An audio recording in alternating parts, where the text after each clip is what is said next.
ধর্ষণ ও খুনকাণ্ডে ধৃত টালা থানার ওসি অভিজিৎ মণ্ডল। আরজিকর হাসপাতালে তরুণী চিকিৎসকের ধর্ষণ খুনকাণ্ডে এবার সিবিআইয়ের হাতে গ্রেপ্তার হল টালা থানার ওসি অভিজিৎ মণ্ডল। শনিবার সিজিও কমপ্লেক্সে দীর্ঘ 7 ঘন্টারও বেশি সময় ধরে জিজ্ঞাসাবাদের পর তাকে হেফাজতে নেওয়া হয়। তথ্যপ্রমাণ লোপাট, ঘটনাস্থলের বিকৃতি, এফআইআরে দেরি করার অভিযোগ রয়েছে এই পুলিশ অফিসারের বিরুদ্ধে। শুধু তাই নয়, ধর্ষণ খুন মামলায় এদিন গ্রেপ্তার করা হয়েছে প্রাক্তন অধ্যক্ষ সন্দীপ ঘোষকেও। আর্থিক দুর্নীতি মামলায় তিনি ইতিমধ্যেই প্রেসিডেন্সি জেলে রয়েছেন। এদিন সেখানে গিয়েই তাকে দীর্ঘ জেরা করে সিবিআইয়ের একটি টিম। পরে তাকে গ্রেপ্তারের জন্য শিয়ালদাহ আদালতে আর্জি জানানো হয়। সম্মতি মেলার পর জেলের ভিতরেই তাকে হেফাজতে নেয় এজেন্সি। তথ্যপ্রমাণ লোপাটের অভিযোগ রয়েছে তার বিরুদ্ধেও। আগামী মঙ্গলবার সুপ্রিম কোর্টে আরজিকর মামলার শুনানি। নতুন করে স্ট্যাটাস রিপোর্ট জমা দিতে হবে সিবিআইকে।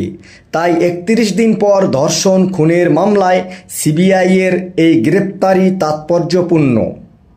সিবিআই এর নজরে রাজ্যের এক আইপিএস কর্তাও রয়েছেন বলে জল্পনা। সিবিআই সূত্রে খবর, সন্দীপের গাড়ির চালকের বয়ানেই এই মামলার মোড় ঘুরিয়ে দিয়েছে। জিজ্ঞাসাবাদের মুখে তিনি নাকি জানিয়েছেন ঘটনার দিন রাতে 3টে ফোন এসেছিল মালিকের কাছ থেকে। তারপরই সন্দীপবাবু সটান এসে হাজির হন আরজিকরে ভোর 4:10 মধ্যেই। সকাল 6:20 পর্যন্ত হাসপাতালেই ছিলেন সন্দীপবাবু। তারপর 7টার মধ্যে তাকে বাড়ি ফিরিয়ে নিয়ে যান গাড়ির চালক। প্রাক্তন অধ্যক্ষের স্মার্টফোনের টাওয়ার লোকেশন ড্যাম্প করেও সেই ইঙ্গিত মিলেছে সিবিআই অফিসারদের।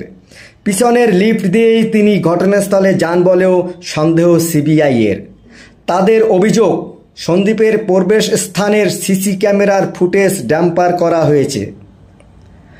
টালা থানার ওসি অভিজিৎ মণ্ডল গত কয়েকদিন ধরে অসুস্থ। সেই কারণে তাকে আপাতত থানার দায়িত্ব থেকে অবহিত দেওয়া হয়েছিল। এদিন তাকে ডেকে পাঠায় সিবিআই। তদন্তকারীদের দাবি, প্রথম থেকেই তদন্তে গাফিলতি করেছেন তিনি। একজন এসআইকে ঘটনাস্থলে পাঠালেও সত্যপ্রণোদিত মামলা রুজু করা হয়নি কেন? এই প্রশ্নের সদুত্তর দিতে পারেননি তিনি। জিডি বুকেও বিস্তর গরমিল ধরা পড়েছে।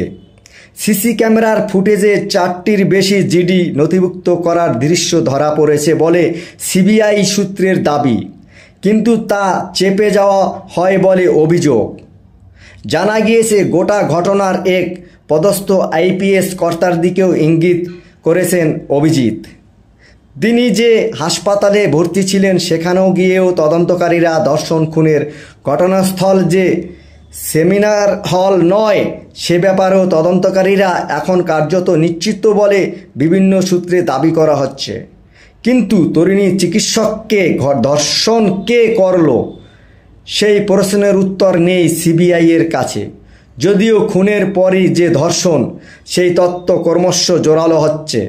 এই সূত্রে বেশ কয়েকজন ডাক্তারও এখন সিবিআই নজরে।